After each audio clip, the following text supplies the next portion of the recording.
그리스도로 우리 하나님 말씀 증거하겠습니다. 하나님 말씀 사도행전 2장 33절에서부터 41절 말씀 같이 보시겠습니다.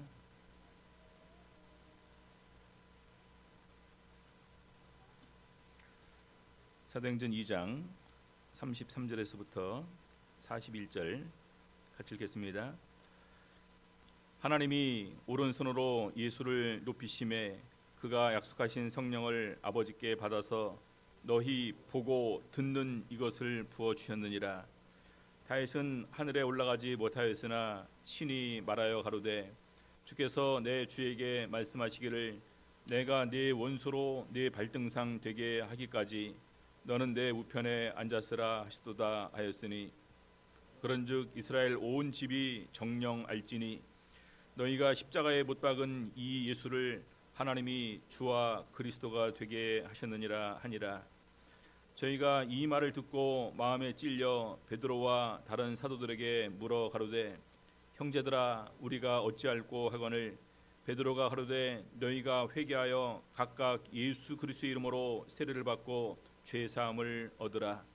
그리하면 성령을 선물로 받으리니 이 약속은 너희와 너희 자녀와 모든 먼데 사람 곧 주 우리 하나님이 얼마든지 부르시는 자들에게 하신 것이라 하고 또 여러 말로 확증하며 권하여 가로되 너희가 이 패역한 세대에서 구원을 받으라 하니 그 말을 받는 사람들은 세례를 받음에 이 날에 제자의 수가 3천이나 더하더라.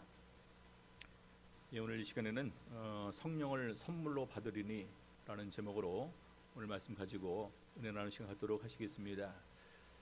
우리 첫째 시간에 성령을 부어주시면서 우리에게 어떤 은혜가 함께 이렇게 더하게 되는가, 그래서 보혜사를 주시면서 영원토록 우리와 함께 계신다.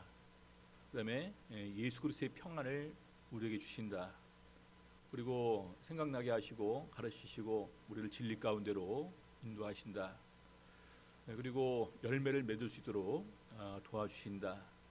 그리고 어느 누구도 빼앗아갈 수 없는 예수 그리스도의 기쁨을 우리에게 주신다. 이렇게 말씀을 드렸습니다.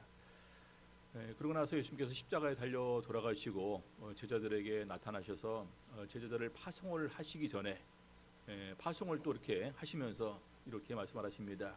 평안을 주십니다. 그렇죠? 평안을 주시고 그다음에 더 나아가서 아버지께서 나를 보내실 것처럼 나도 너희를 보낸다. 권세의 위임과 함께 능력으로 역사해 주실 것을 이렇게 말씀을 하십니다. 그리고 숨을 내쉬며 가라사대 성령을 받으라. 그리고 죄사함의 권한을 함께 이렇게 주십니다. 유죄든지 사하면 사하심 받고 그대로 두면 그대로 있으리라. 자, 그리고 나서 바로 하늘로 올라가시는 가운데에서 제자들에게 명하십니다. 예루살렘을 떠나지 말고 내게 들은 바 아버지 약속하신 것을 기다리라.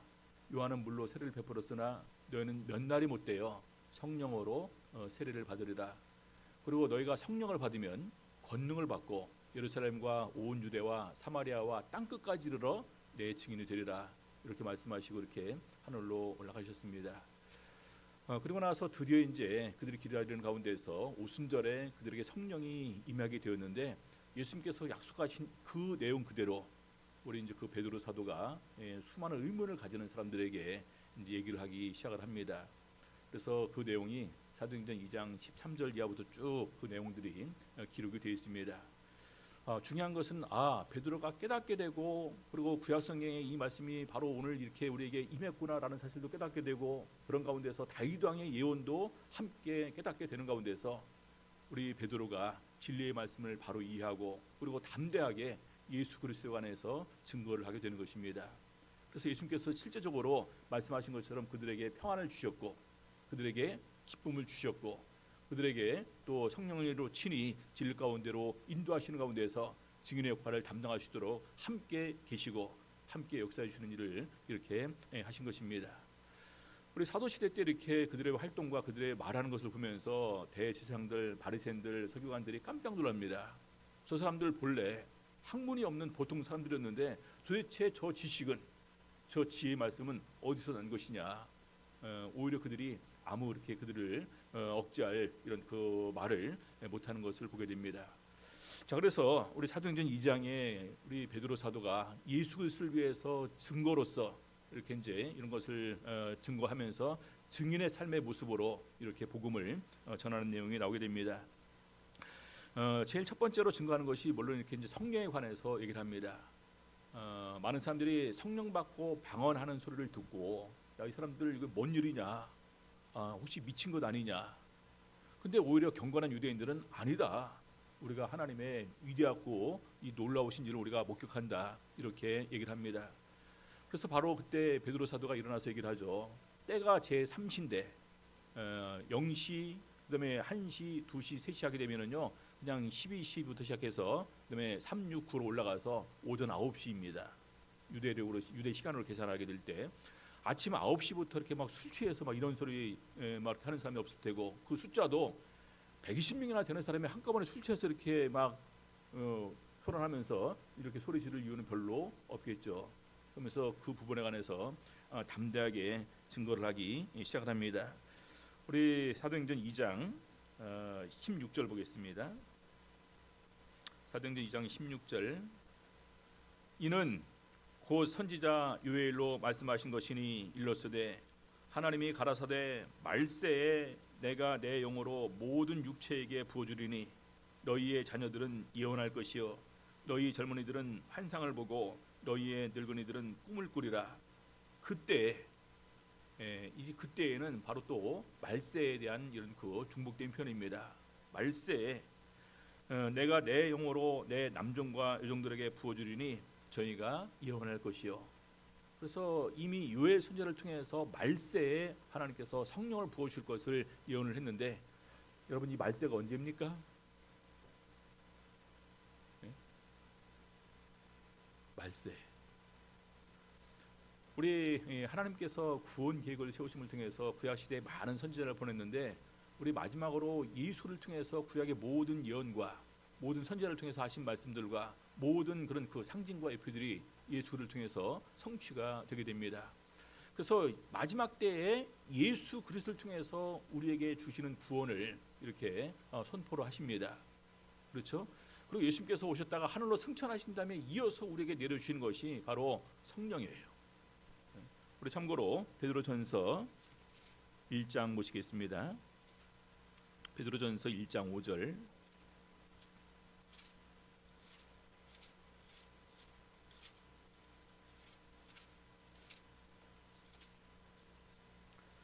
베드로전서 1장 5절 너희가 말세에 나타나기로 예비하신 구원을 얻기 위하여 말세에 나타나기로 예비하신 구원을 얻기 위하여 믿음으로 말미암아 하나님의 능력으로 보호하심을 입었나니 이 말세에 나타나기로 예비하신 구원이 뭘까요? 바로 예수 그리스도를 통한 구원을 말하는 것입니다. 예수 그리스도를 통한 구원. 자, 10절 보겠습니다. 이 구원에 대하여는 너희에게 임할 은혜를 예언하던 선지자들이 연구하고 부지런히 살펴서 자기 속에 계신 그리스도의 영이 그 받으실 고난과 후에 얻으실 영광을 미리 증거하여 어느 시 어떠한 때를 지시하시는지 상고하니라.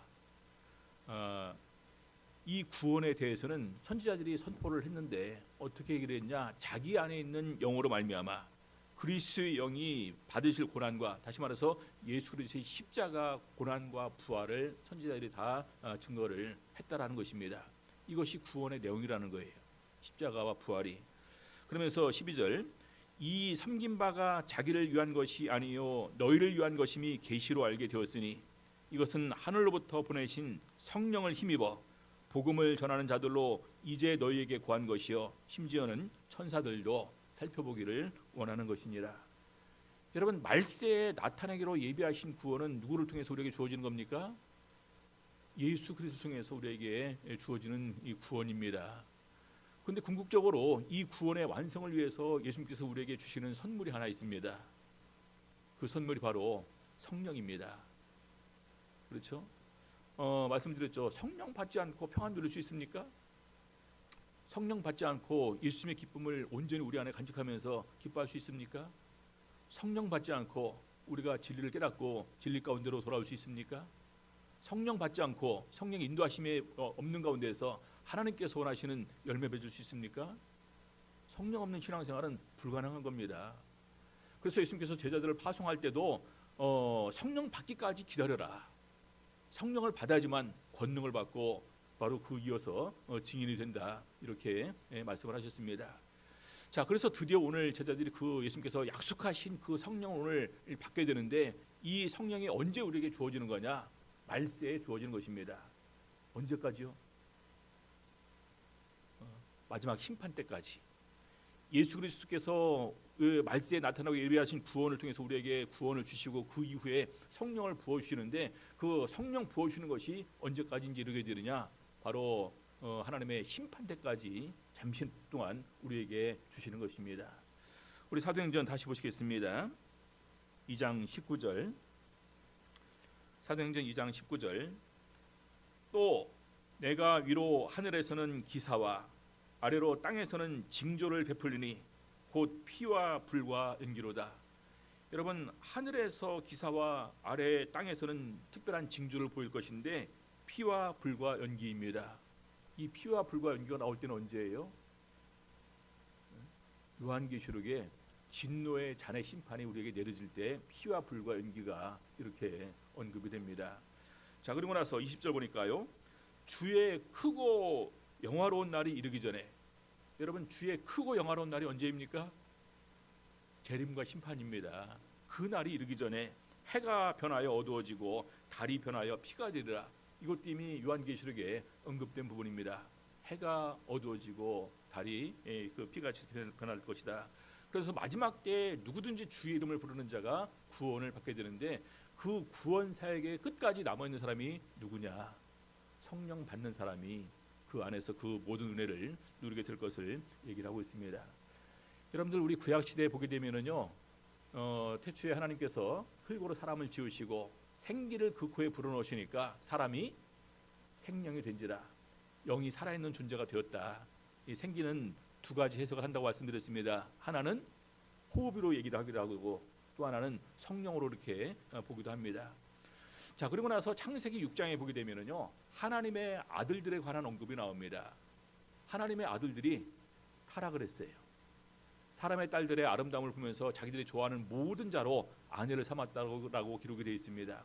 거기에 하나님의 아들들이 나오고 사람의 딸들이 나옵니다. 하나님의 아들들은 누구의 후예를 말하는 걸까요? 아담, 셋, 에노스, 게난, 마할랄렐. 그래서 바로 하나님의 아들들의 특징이 이렇게 창세기 5장에 기록되어 있습니다. 하나님을 부르는 사람들, 하나님의 형상을 이어가는 사람들, 하나님과 동행하는 사람들, 그리고 거기에다가 하나님의 신이 함께하는 사람들. 그래서 그들이 타락을 했을 때 하나님께서 선포하신 내용은 뭐냐면요, 나의 신이 영원히 사람과 함께하지 아니하리니 이는 그들이 육체가 됨이라.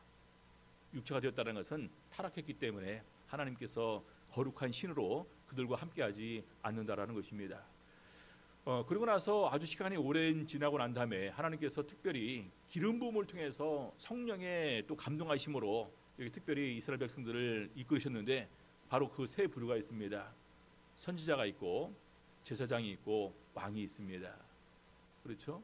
자, 선지자, 제사자, 왕이 이런 모든 것을 갖다가 통합해서 성취하신 분이 바로 예수 그리스도예요. 선지자로서, 왕으로서, 제사장으로서 우리에게 오셔서 구약의 이런 모든 것을 이렇게 성취하신 가운데에서 바로 그분이 우리에게 주시고자 하는 것이 바로 성령입니다. 성령의 약속, 구약 시대 선지자를 통해서 약속하셨지만 예수님도 계속해서 약속을 하셨습니다. 또 다른 보혜사를 너희에게 주사 영원토록 너희와 함께 하시리니. 누가 말씀하신 겁니까? 예수님께서 말씀하신 거예요. 그래서 가만히 보니까 여러분, 우리 그 구약의 첫 창조 얘기가 나옵니다. 그렇죠? 태초에 하나님이 하늘과 땅을 만드셨습니다. 근데 이 하늘과 땅이 어떻게 될까요? 다 불에 타서 녹아져 버리고 없어요. 요한계시록에 보게 되면 새 하늘과 새 땅이 있습니다. 하나님께서 창조를 다 바치시고 일곱째 날에 안식하셨습니다. 이 안식이 언제 완성됩니까? 하늘나라에서 완성되는 거예요. 여섯째 날 사람을 만드시면서 사람을 만들 때 생기를 그 코에 불어넣으셨습니다. 성령을 부어주셨습니다. 마지막 말세에 하나님 나라의 완성을 위해서 우리에게 부어주시는 것이 성령입니다. 이해되시죠? 네. 자, 그래서 이렇게 성령을 부어주시는데 우리 성경 보게 되면은 이 성령을 받아야지만 우리가 반드시 할 수 있는 것이 뭐냐? 기본적으로 말씀을 내 마음속에 받아들이면서 그 말씀의 열매를 맺을 수가 있습니다. 우리 에스겔서 36장 보시겠습니다. 에스겔서 36장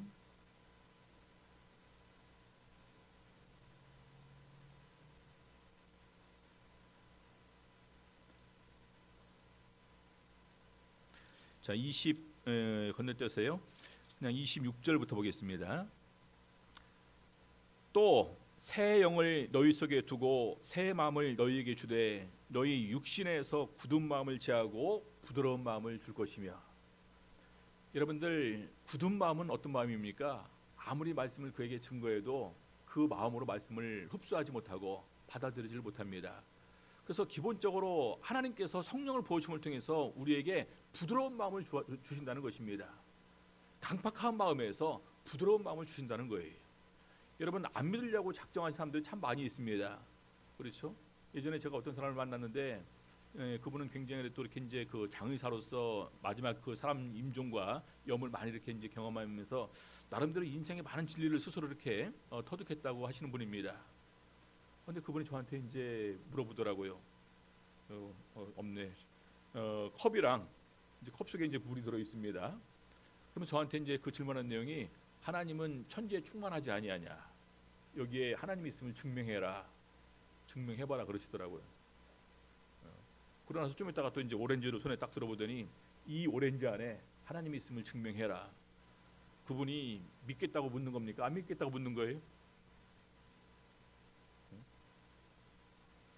그건 우리가 천지에 충만하다고 믿으면 그 믿음 자체로 그분이 거기에 계신 거지. 그걸 가지고 굳이 증명하면 또 증명 안 하면 그럼 안 믿을 겁니까? 그래서 별로 대화를 필요성을 못 느끼겠더라고. 이렇게 철학적 논리적으로 접근해서 이것은 우리가 해결될 부분이 아니다. 그래서 물이 뭐 근원이고 물에서 뭐가 생겼고 뭐 쭉 뭐 철학적으로 이렇게 설명하면 그럼 그 이해가 되면 받아들이겠습니까? 안 그래요. 그래서 우리가 많은 부분에서 보게 될 때 우리가 어떤 분이 이렇게 교회를 들어오시게 되잖아요. 그럼 우리가 공통적으로 우리 성도들이 하는 말이 있습니다. 하나님께서 그 마음을 바꿔 주셔야지만, 그 마음에 감동을 주셔야지만 그분이 들어올 수 있다. 그렇습니다. 자, 그리고 두 번째는요. 27절입니다. 또 내 신을 너희 속에 두어 너희로 내 율례를 행하게 하리니 너희가 내 규례를 지켜 행할지라. 내 신을 너희 속에 두어. 하나님의 성령을 우리 마음속에 부어심을 통해서 우리가 말씀을 행할 수 있도록 도와주시겠다는 것입니다. 성령의 도움 없이 육신의 정욕을 이길 수가 있을까요? 성령의 도움 없이 우리가 말씀에 순종하는 삶을 살 수 있을까요? 성령의 도움 없이 세상의 수많은 유혹을 우리가 이길 수 있을까요? 불가능한 것입니다. 그래서 우리 구약시대에 하나님께서 제사장, 선지자, 왕을 통해서 이스라엘 백성들을 이끄셨지만 결과적으로 그것은 안 됩니다.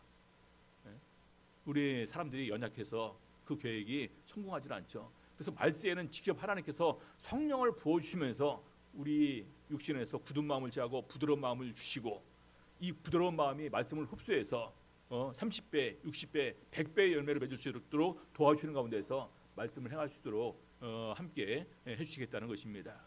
그래서 근본적으로 성령 받지 않고 신앙생활한다? 이것은 불가능한 것입니다. 얘기가 안 되는 거예요. 그렇죠? 그리고 요한계시록 보게 되면은요, 마지막 때에 우리 요한계시록에서 이제 인치는 장면이 나옵니다. 인치는 장면 한번 보도록 하겠습니다. 우리 요한계시록 7장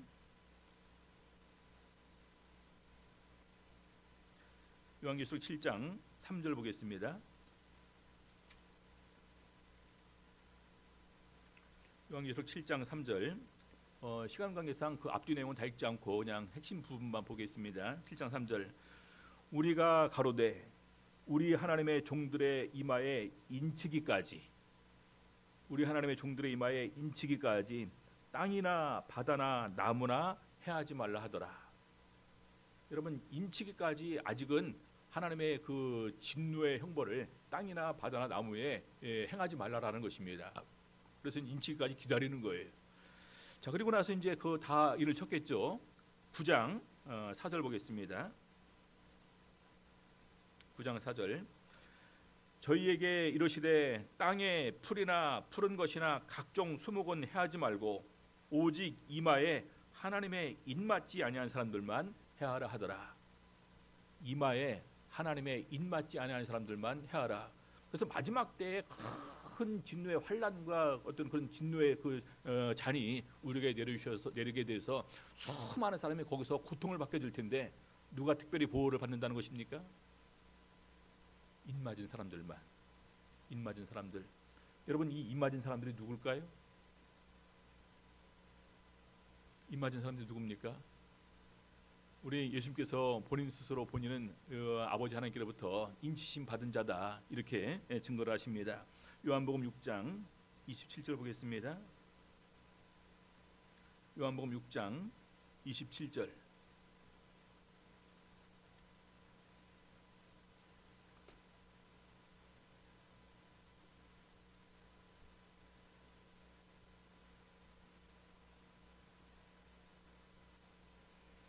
읽겠습니다. 썩는 양식을 위하여 일하지 말고 영생하도록 있는 양식을 위하여 하라. 이 양식은 인자가 너희에게 주리니 인자는 아버지 하나님의 인치신 자니라. 우리 예수님은 언제 인치심을 받았을까요? 예수님 언제 인치심 받았을까요? 예수님은 성령 받을 때 인치심을 받으셨습니다. 우리는 그럼 언제 인치심을 받았을까요? 우리도 성령 받을 때 인치심을 받은 거예요. 여기 인치심이라는 것이 뭐냐? 바로 이것은 성령으로 인치심을 받는 것입니다. 우리 에베소서 4장 30절 보시겠습니다. 에베소서 4장 30절. 하나님의 성령을 근심하게 하지 말라. 그 안에서 너희가 구속의 날까지 인치심을 받았느니라. 언제까지요? 여러분, 구속의 날까지 인치심을 받았답니다. 하나님께서 성령을 우리에게 부어주셨는데 왜 우리가 어떻게 해서 하나님의 성령을 근심하게 합니까? 많은 부분에서 하나님의 뜻대로 하지 않고 하나님의 기대에 부응하지 못하고 하나님의 은혜를 저버리고 십자가에 오히려 원수로 행하는 이런 일이 있게 될 때 성령이 근심하겠죠. 그래서 하나님의 성령을 근심하게 하지 말라. 너희가 구속의 날까지 인치심을 받은 존재라는 것입니다. 뭘로 인치심을 받았을까요? 우리 고린도후서 에베소서 먼저 우리 1장 13절 보겠습니다. 에베소서 1장 13절. 그 안에서 너희도 진리의 말씀 곧 너희의 구원의 복음을 듣고 그 안에서 또한 믿어 약속의 성령으로 인치심을 받았으니. 약속의 성령으로 인치심을 받았으니. 여러분, 그래서 가만히 보니까 제가 이제 어느 순간에 이런 부분들을 알고 나서 우리 구약 시대에 하나님께서 야 너한테 뭘 줄까? 네가 원하는 대로 얘기해. 그럼 다 줄게. 우리 솔로몬은 뭘 구했습니까? 지혜를 구했어요. 우리 신약 시대는 뭘 구할까요? 여러분들 뭘 구하시겠습니까? 성령입니다. 이 성령을 받았다는 것은 너무나 귀한 거예요. 구원의 보증이 되지 않습니까? 고린도후서 1장 20절부터 22절까지 보시겠습니다. 고린도후서 1장 20절에서부터 22절. 하나님의 약속은 얼마든지 그리스도 안에서 예가 되니.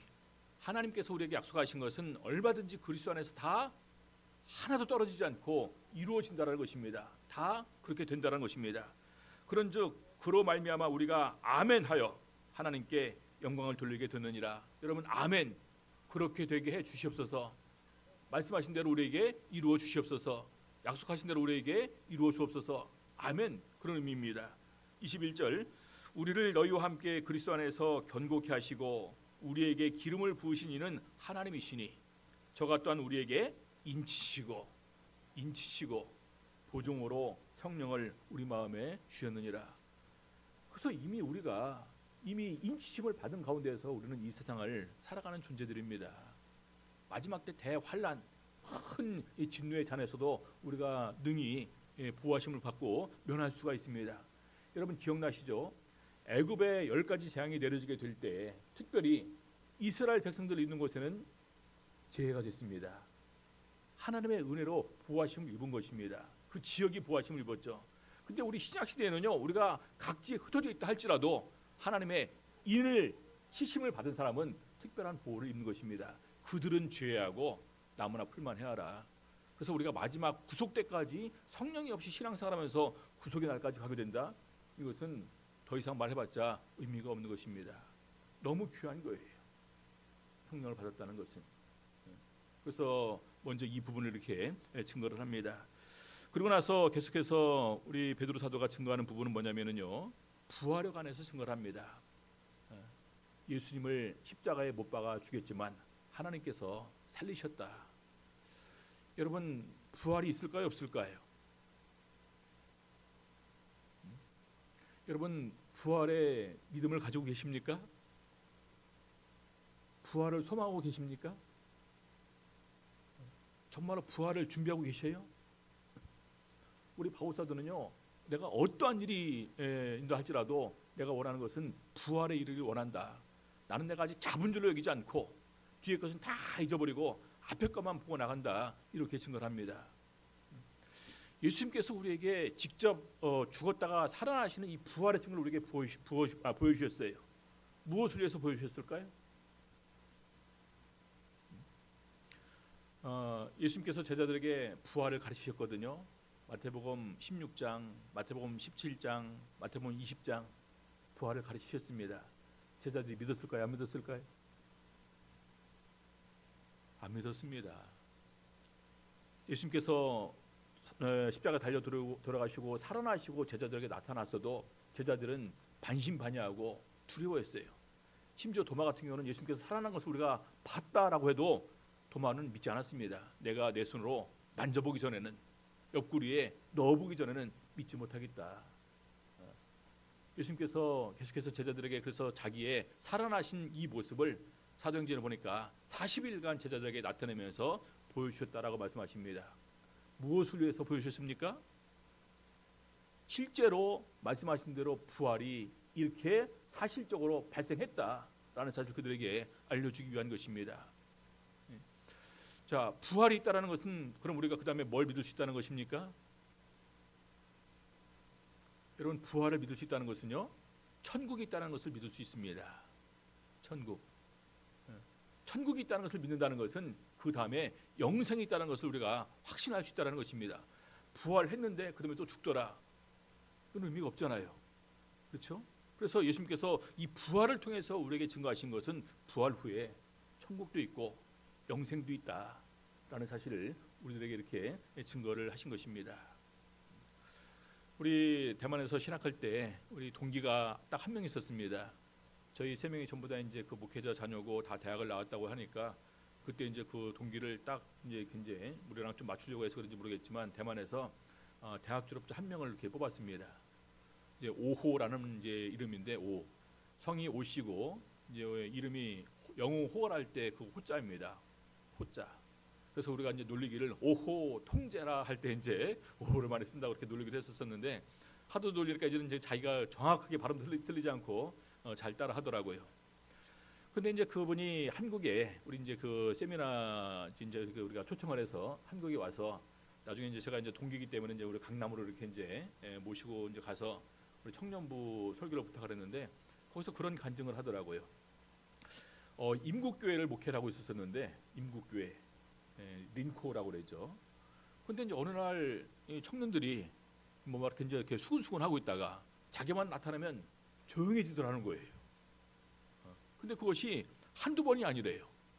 계속해서 얘기하고 있다가 그리고 이상하게 나를 쳐다보는 눈빛들이 이상하더라는 것입니다. 근데 이제 그것도 이제 한두 번이지 계속해서 이제 그런 일이 이제 반복이 되니까 한 번은 이제 청년 그 교사를 이렇게 이제 불렀습니다. 야, 너네들 도대체 왜 그러냐? 왜 요즘에 나만 보면 그렇게 얘기하다가도 또 그런 표정으로 나를 쳐다보면서 수근수근하고 나한테는 얘기를 안 해주냐? 기분이 엄청 불쾌하다. 이유를 얘기를 해달라. 그러니까 그 교사가 하는 얘기가 사실 목자님이 추측하신 대로 최근에 우리가 전부 다 이렇게 목자님에 관해서 얘기를 하고 있었습니다. 그러면서 하는 얘기가 청년 중에 한 명이 환상 가운데서 천국을 갔대요. 천국을 다 구경하다가 우연히 딱 본 게 뭘 봤냐? 어느 좋은 건물이 있는데 거기에 문패가 걸려 있는데 거기에 5호 이름이 써 있더래요. 우리 요한복음 14장에 너희는 마음에 근심하지 말라. 하나님을 믿으니 또 나를 믿으라. 내가 가서 너희를 위해서 처소를 예비하면 다시 와서 너희를 영접하여 나 있는 곳에 너희를 있게 하리라 라는 말씀이 있잖아요. 그래서 그 청년은 어떻게 생각했냐?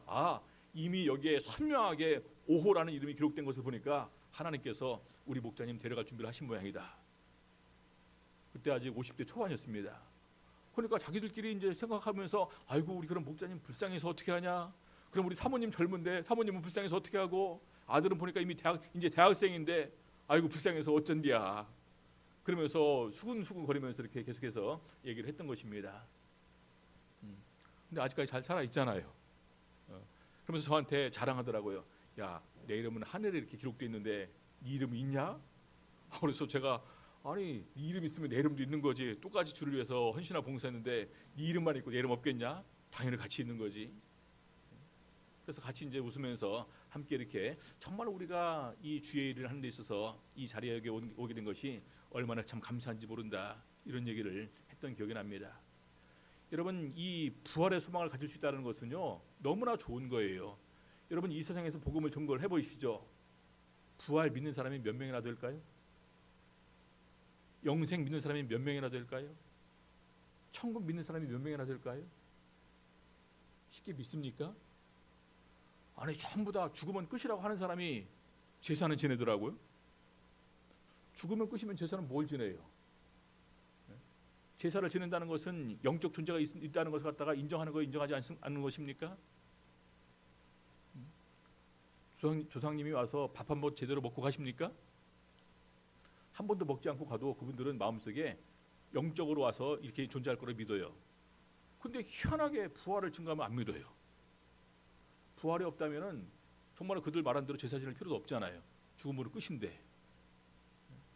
그래서 참 사람들이 아이러니하게도 자기가 마음속에 굳어진 지금까지 들은 이 생각대로만 이렇게 편협적으로 고정된 관념으로 생각하지 이걸 갖다가 믿음으로 합리적으로는 받아들이지 않는다는 사실입니다.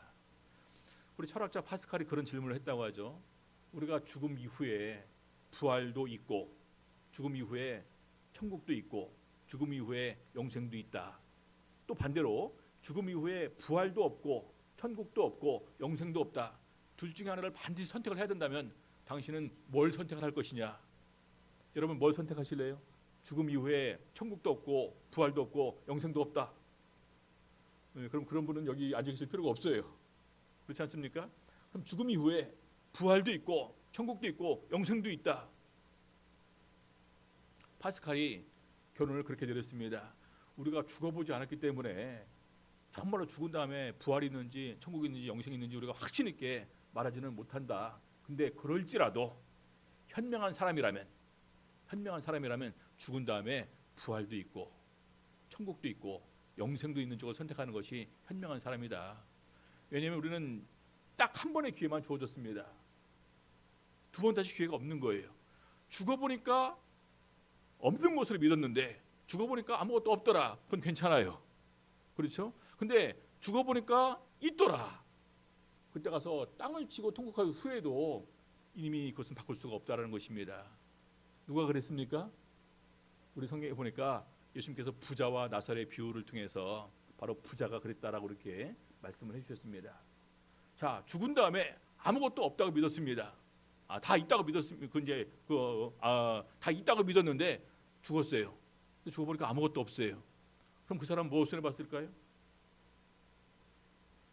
설사 아무것도 없다 할지라도 그래도 다 있다고 믿는 가운데서 그래도 그 사람은 진실하게 성실하게 열심히 사랑을 나누면서 인생을 살았을 것이다. 그래서 그 인생 자체는 가치 있다라는 것입니다. 근데 있는 것으로 믿었는데 죽은 다음에 보니까 너무나 좋더라. 죽음에 보니까 다 있잖아요. 그때 가서의 그 기쁨은 이루 말을 내야 말할 수가 없을 것이다. 그래서 우리 존 뉴턴이라는 사람이 그런 말을 했습니다. 우리가 죽어서 천국에 가게 되면은 세 가지 사실을 통해서 우리가 깜짝 놀라게 될 거다. 첫 번째는 가서 보니까 천국이 너무나 좋아서. 대체로 갔다 온 사람들이 그렇게 표현하더라고요. 사람의 말로 형언할 수 없는 거다. 얼마나 좋기에. 좋아. 근데 말로 표현 못해. 좀 제대로 잘 표현 좀 해줬으면 좋겠습니다. 우리 사도 바울도 셋째 하늘까지 갔다고 얘기를 하잖아요. 거기서 정말로 말할 수 없는, 사람이 가히 이르지 못할 것을 갖다가 보고 들었는데 그걸 갖다 제대로 얘기를 안 해줘요. 제대로 얘기하면 얼마나 좋을까. 아무튼 첫 번째는 그래서 너무나 좋아서 놀랄 거다. 그리고 두 번째는 어떻게 나 같은 사람이 천국에 들어오게 되었을까. 그것 때문에 놀라게 될 거다. 그리고 세 번째는 오리라고 한 사람은 못 오고 못 오리라고 생각했던 사람이 와서 보니까 여기 와 있더라. 그것을 보고서 놀랄 것이다라는 것입니다. 어떤 사람이 때문에 그런 차이가 났을까요?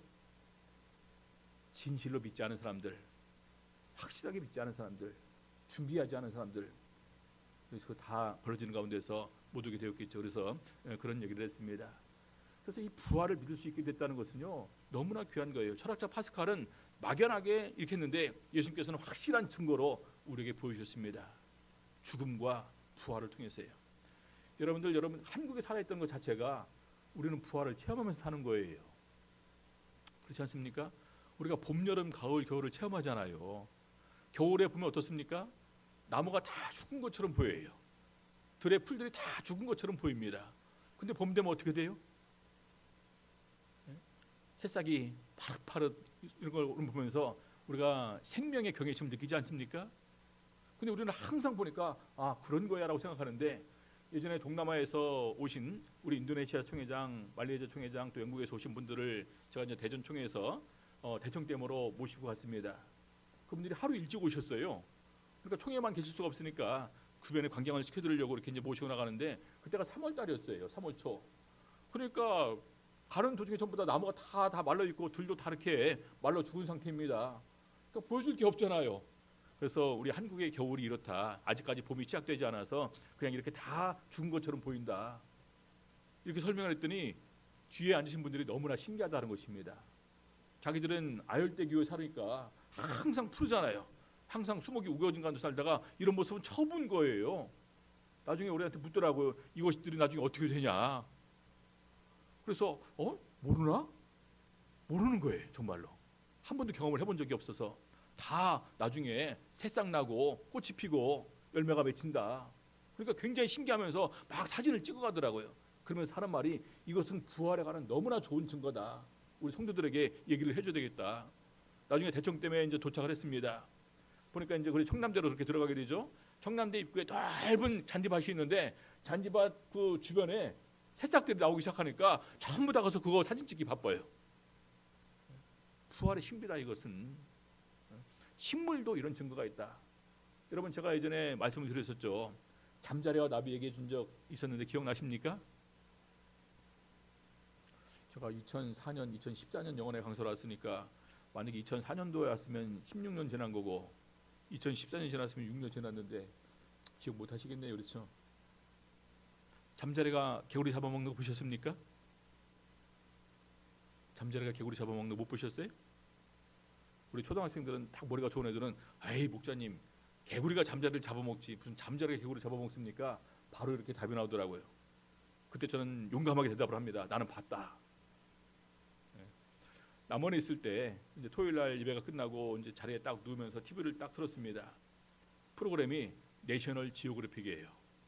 거기서 잠자리 일생을 보여주더라고요.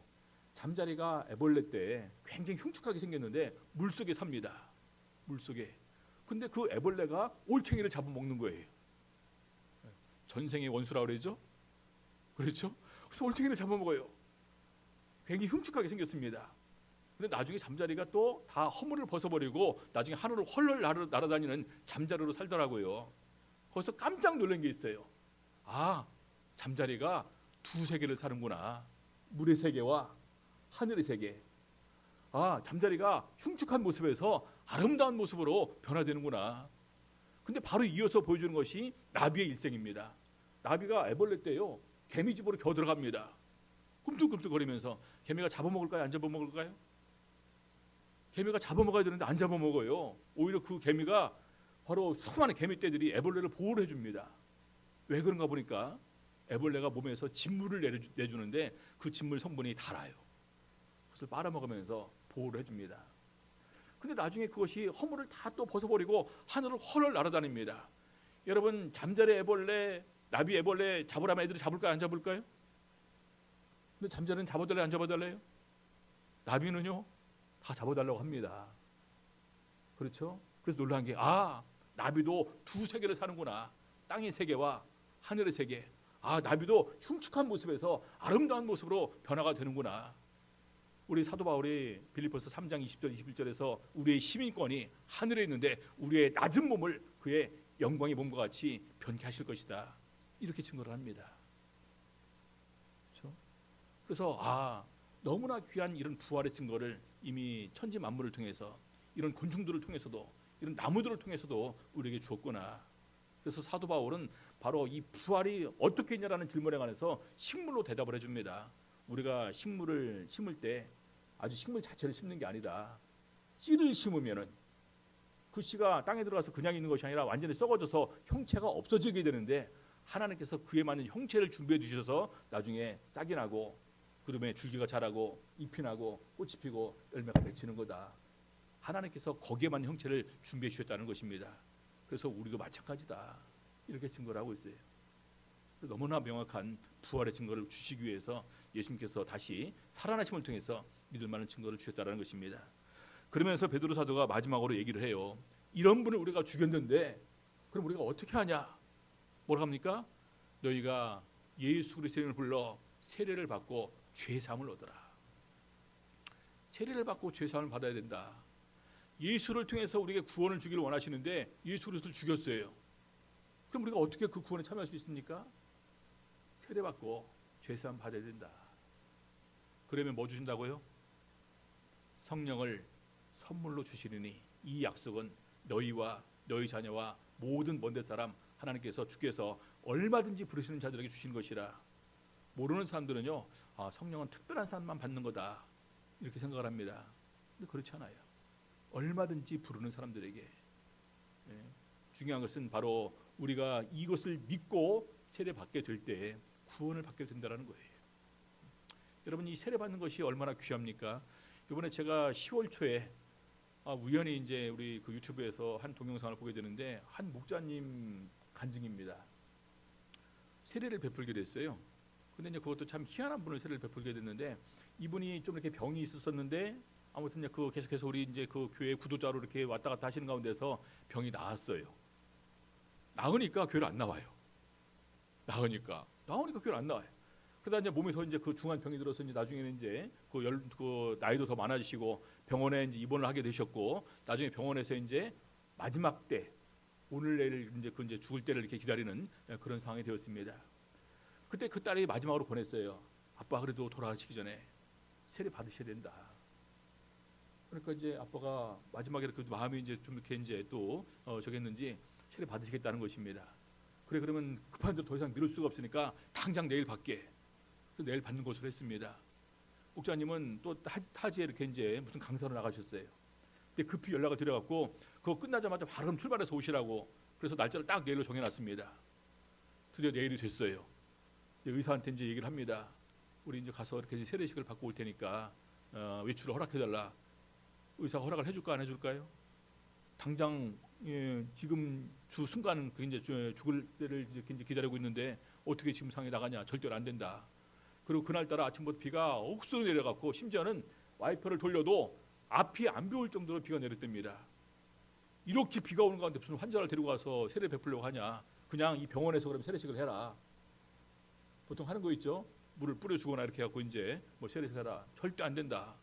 그러니까 의사도 절대 안 된다고 맞서는 가운데서 딸이 그럼 의사한테 이제 따지시 묻습니다. 그럼 우리 아버지 고칠 수 있습니까?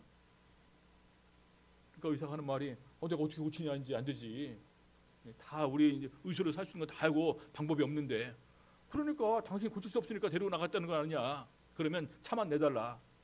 그래서 이제 앰뷸런스를 내달라고 이렇게 해서 이제 얘기가 됐습니다. 세례 장소로 갔어요. 세례 장소 그 강이 비가 억수로 내리니까 완전히 흙탕물이 흐르는 가운데서 한 그 강폭이 15m쯤 됐다고 합니다. 그리고 나서 이제 어떻게 하기로 했냐. 이분이 움직이지를 못하니까 또 이제 체온도 떨어지고 했으니까 들 것이 아니라 우리가 한 사람이 업고 들어가자. 그래서 제일 먼저 목사님 들어가시고, 그다음에 두 번째로 집사님 들어가시고, 세 번째로 이제 그 저기가 한 청년이 그분을 이제 업고 뒤에 들어가는 것입니다. 목사님이 이제 들어갔는데 한 이 배꼽까지 이렇게 들어왔어요. 보통 이 정도면 저희가 세례 받을 때 충분하거든요. 근데 목사님 생각에 업고 들어가야 되니까 적어도 여기까지는 와야지. 그래도 이제 쉽게 이렇게 뒤에 분까지 완전히 잠기는 침례를 베풀 수 있겠다. 그래서 한 걸음 더 푹 들어갔습니다. 그러고 나서 푹 가라앉았어요. 한 걸음 더 들어간 것이 완전히 거기가 푹 패여갖고 깊은 물이 있던 거예요. 그래서 그 흐르는 물에서 완전히 그 안으로 푹 잠겨버렸습니다. 흙탕물이에요. 아무것도 보이지 않아요. 더군다나 이 목사님은 수영도 못합니다.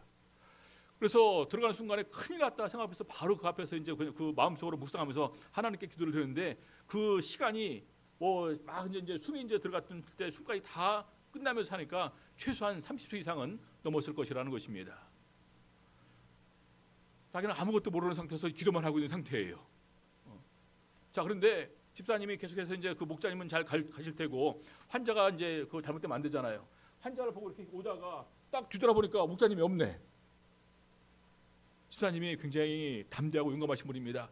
예수 그리스도 이름으로 명하노니 나에게 잡혀라 해서 아무것도 안 보이는 흙탕물에 손을 팍 집어넣고 잡았어요. 그래서 확 끄집어냈습니다. 목사님 뒷덜미가 잡혀갖고 끌려 나왔어요. 놀라운 기적이 일어나지 않습니까? 여러분, 비가 와갖고 흙탕물이면서 급류예요. 거기 빠졌는데 그냥 가만히 있어요? 진작 떠내려 가야지. 떠내려 가지 않고 거기 있는 것도 기적이고, 우리 집사님은 아무것도 안 보이는데 거기 뭐가 있는지 어떻게 알아? 예수 이름으로 명하는 나에게 잡혀라 손을 팍 집어넣는데 잡혀갖고 나온 거예요.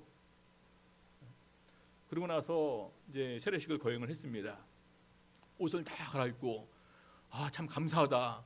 근데 참 희한하게 하늘을 이상한 거예요. 비가 억수로 내리고 있는데 자기는 비를 안 맞고 있는 겁니다. 그래서 하늘을 딱 봤더니 하늘에 구름이 동그란 구름이 있더래. 여러분, 보통 구름이 어떻게 있습니까? 뭉텅이로. 근데 그 구름은 동그랗게 있더라는 것입니다. 놀라운 것이 그 구름 밑으로만 비가 안 내리고 있더래요. 그리고 그 구름 위로 하늘이 보이는데 그렇게 청명한 하늘이 보이더라는 것입니다. 그리고 이 할아버지를 보니까 완전히 창백한 얼굴에서 이제는 붉은 기운이 돋더라는 거예요. 다시 병원으로 이제 그 할아버지를 모시고 갔습니다. 의사가 보면서 오히려 더 건강해서 더 좋아져 돌아오셨네 하는 말이, 당신들이 믿는 하나님은 정말 참 하나님이다, 이렇게 인정을 하더라는 것입니다. 그러면서 그때 목사님이 한 번의 세례식에 너무나 많은 이적을 체험했다. 물속에 빠졌는데 흘러가지 않고 이렇게 거기 가만히 있던 것 자체가 기적이다. 물속에 빠진 사람이 보이지도 않는 사람인데, 흙탕물인데, 최근에 우리 강남교회에서 흙탕물 세례식을 했거든요. 하나도 안 보여요. 근데 안 보이는데 그냥 그 집사님 믿음도 순간적으로 대단하죠. 예수 이름으로 명하노니 나에게 잡혀라 해서 딱 넣는데 잡혔다라는 거예요. 그것도 기적이다. 그리고 그분 다 돌아가실 분을 갖다 이렇게 달아가 그 이제 물에서, 그 차가운 물에서 세례받고 나왔는데 오히려 돌아가시지 않고 이렇게 더 건강하게 된 것이 기적이다. 그리고 하나님께서 마치 우리를 갖다가 함께 하시고 보호하신다는 갖다가 증거로서 이런 구름과 비 오지 않는 것과 그 청명 하늘을 우리에게 보여주셨다. 얼마나 즐거웠을까요? 평생 잊지 못할 우리 하나님의 위대하신 능력을 이렇게 체험하면서 그들이 바로 정말로 우리가 베푸는 세례에 죄사함의 능력이 있고 하나님께서 능력으로, 은총으로 역사하신다는 사실을 이렇게 깨달았다는 것입니다. 그래서 여러분, 너무나 귀한 거예요. 여러분, 성령을 선물로 받으니, 그래서 제가 이런 사실을 다 이렇게 깨닫고 나서 보니까 지금은 그냥 성령 있는 것 자체로도 뭐 감사한다. 여러분, 아침에 일어나서 방언으로 기도하면서 방언 힘들게 나는 것이 아니라 정말로 그냥 유창하게, 정말로 그냥 아름다운 목소리로 막 나올 때 참 즐겁지 않습니까? 정말로 그러기 위해서 더욱더 충만함으로 나가는 가운데에서 우리가 더 깊은 하나님의 은총을 누릴 수 있는 저와 우리 성도님들 다 되시기를 예수 이름으로 바랍니다. 목도하시겠습니다.